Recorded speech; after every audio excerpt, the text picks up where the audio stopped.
How many of your thoughts today helped you get towards your goals in life?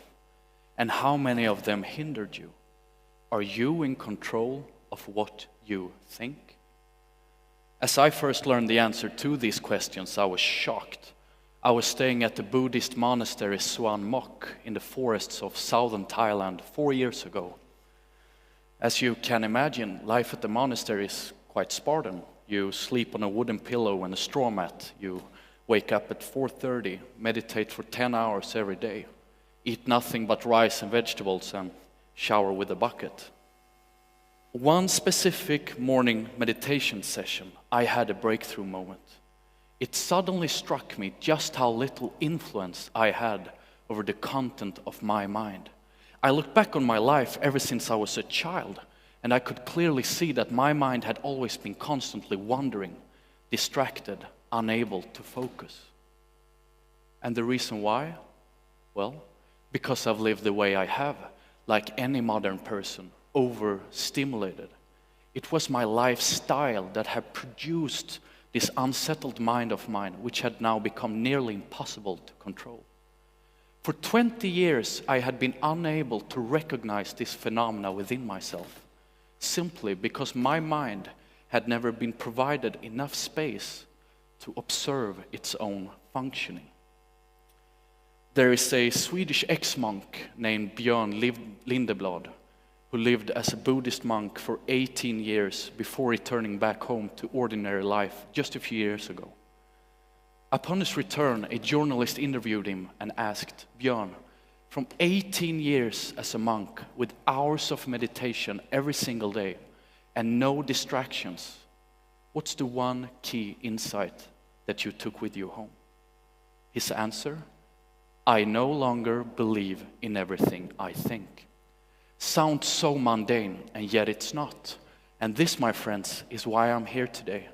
To introduce the radical concept that you are free to choose your own thoughts and thereby become an architect free to construct your own life by design. For some of you, this idea might be familiar. It lies at the core of most meditation techniques. Or perhaps it's a completely new one, having yet to enter your mind. Or maybe, just maybe, you are now feeling that this is becoming a bit unscientific, and you're silently wondering how an overdressed hippie got to the TED stage. Well, regardless of your current standpoint, I humbly ask you to suspend any disbelief or belief, whether you are a corporate CEO or a surfer. I invite you to enter an open state of mind for the next 13 minutes. Now, we find ourselves in a world where for the first time in history, more people die from eating too much than eating too little. More people commit suicide every year than are killed by war, criminals, and terrorists combined. I wish to show you some data on our current health profile as a species. This graph shows that as for today, 75% of the US population are overweight. For Sweden, that number is almost 60%. This one shows the 10-year increase in amphetamine-based medication being prescribed to children under the age of 17 for being labeled with attention deficit disorders.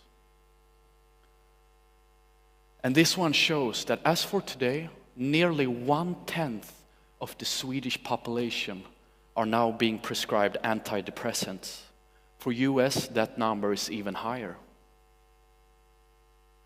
Now, these are some quite alarming data. However, it could have been my personal data just a few years ago, as I have experienced many of these states myself. It started 10 years ago now, and in a horrific series of events, my mother hastily died in an accident, which was unforeseen and left me in chaos. I was 14 at the time. A few years after that, I had developed addictions. I had become addicted to cannabis, to sugar, to tobacco, to video games. For some years, I lived a life where I was constantly distracting myself from the pain of the fact that the woman of my life had left me forever. In our culture, we are raised from the very beginning of our lives to crave stimulants. And the world we live in is an obvious reflection of this. And I'm not only talking about drugs, but think of anything we do. Watching movies, watching sport events, eating cream cheese, listening to music, watching pornographics, going shopping. The list is endless, and all of these are consumer commodities. They are produced as a response to human need. We have lost control of how we use them and have ultimately let them gain control over us and how we think. This was to the highest degree true for me and my past behavior.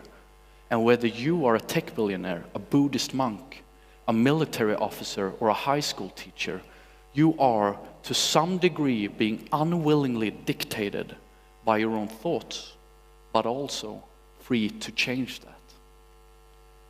The American psychologist and philosopher William James said that thoughts become perception, perception becomes reality.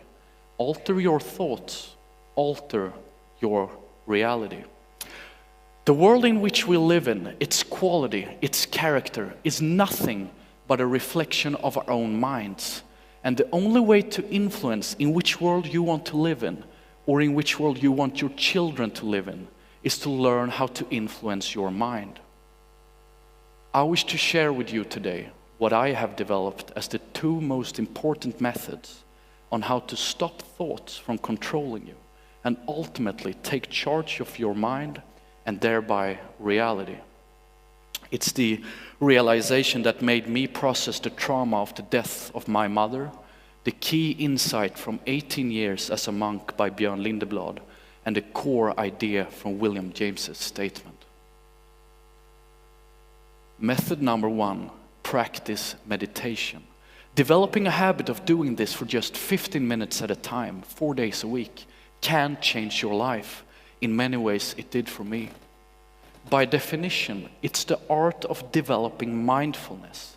It's practiced by consciously directing and maintaining your attention on an unstimulating object such as the breathing, and doing this for lengths of time. This practice produces a more calm mind, less prone to overreaction, more rational and higher performing.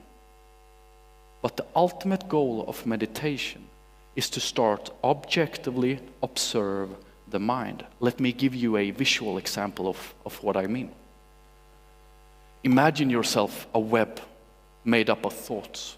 Every thread a possible thought path leading to different places. After some meditation training, one is able to identify thought patterns, see where they will lead, and choose to take another one. And this is what happened to me at the monastery.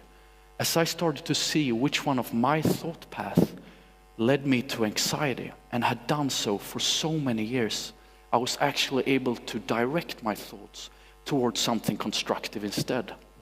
And this means that as you gradually learn the structure of your own web of thoughts, you become able to actively predict which thought will lead to which emotional state, which will make you able to actively choose states such as calmness, serenity, and high focus over stress, anxiety, and anger.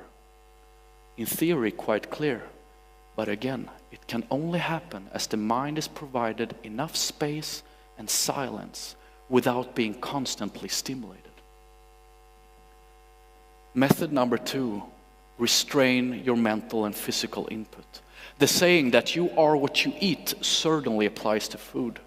But have you ever thought of the notion of bad information having the same effect, making us mentally unhealthy, obese, addicted?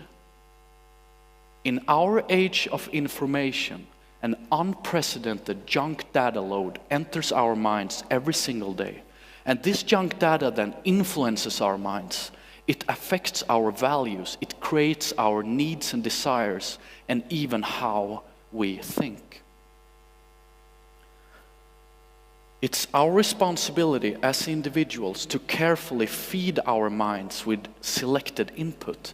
And that input then, if chosen wisely, will produce this desirable mental environment in which we can start to understand our minds properly enough to control them. I want you to ask yourself, is it constructive for me to be bombarded daily with newspaper tabloids of death, sex, fear, and terrorists? In my mind, the majority of newspapers are more important for terrorism than terrorists themselves. Choose your media source wisely, because they are seldom designed only to transmit information.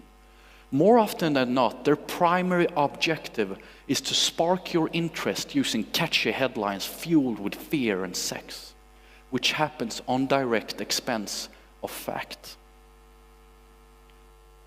Social media, such a brilliant tool when used right, and so catastrophic when abused. No stimulant has ever gotten a society so addicted, so immersed in such a short time. Did you know that the term Facebook addiction disorder has emerged as a valid disorder, causing withdrawal, excessive use, and long-term anxiety? There is a recent study from the University of Pittsburgh has now showed that the more we use social media, the more socially isolated we feel. And the more socially isolated we feel, the more we want to use social media. So just like a drug, we feel that by getting a newsfeed fix injected to our minds, it'll make us feel better, but it actually makes us feel worse. So friends, you have to take control over your use of social media. Otherwise, social media will start to take control over you. Advertisements are also sources of often polluted information. Think, for example, of sugary, unhealthy food products. Quite a few commercials out there for them. And now sugar, the substance sugar, is our global #1 health threat as a species, killing more people every year than heroin, cocaine, and amphetamine combined. So what can we do? Stop sugar and sugar-based products from being sold and marketed? Of course not, because they're not inherently bad. Sugar is great for a lot of people, all right? The problem does not lie in the externality. We need to take responsibility over our thoughts and impulses when being exposed to and consuming these products and their commercials, and realize that their incentive for your consumption is not to benefit you. Now, think of this. The human operating system is designed through millions of years of evolution to reward the behavior that promotes survival in an environment of constant territorial threats and scarce resources. In that world, eating as much honey as possible meant survival. So did killing other tribes when intruding on your territory. But man has come out of the jungle where there was not enough, and we built a whole ethic around not having enough. As our environment has completely shifted, our mental operating system has gone dangerously obsolete. It's time for an upgrade. We need to transition from being smart monkeys and become conscious beings. You are like me, a Homo sapiens, wise human, member of the first known life form to develop consciousness. You are the pinnacle of evolution. Now please reflect upon the stories I've told, which are yours, and decide what you want to do with them. Because friends, it's not the harsh, traumatic, or horrible events themselves you should fear the most in life, but your own unwillingness to control your reaction to those events. Ultimately, it's your capacity to take full responsibility for your thoughts that will dictate the course and growth of not just you, but our entire world. Thank you so much for letting me be part of this.